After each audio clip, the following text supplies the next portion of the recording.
Sekarang semua orang tiba-tiba jadi pakar weight loss. Okay, so sekarang viral dan banyak orang guna Mounjaro dan ia merupakan ubat yang hampir paling laris dijual di Malaysia pada masa ini. So kena faham yang Mounjaro ni merupakan ubat yang kena kepada dua reseptor, GLP dengan GIP. Itu sebabnya ia lain daripada ubat yang bantu untuk pasien menurunkan berat badan sebelum ni lah. Pertama. Yang kedua, dia memang ada kesan untuk penurunan berat badan, dan penurunan berat badan yang ideal biasanya akan dapat hanya selepas 22 bulan.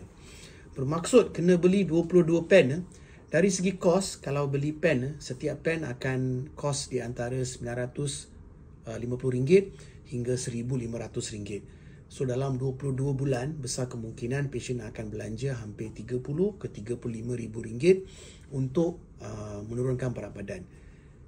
Kalau dia berhenti ambil pen ni, berat badan akan naik balik, dan dia akan naik balik dengan mendadak.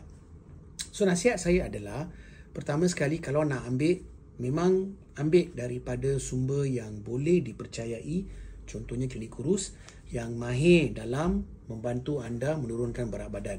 Bukan di klinik biasa-biasa. Sebab mereka mungkin boleh jual saja ubat, tapi mereka tidak boleh beri support dari segi dietitian, dari segi nutritionist, dan juga dari segi follow up jika ada sebarang apa-apa yang mungkin berlaku.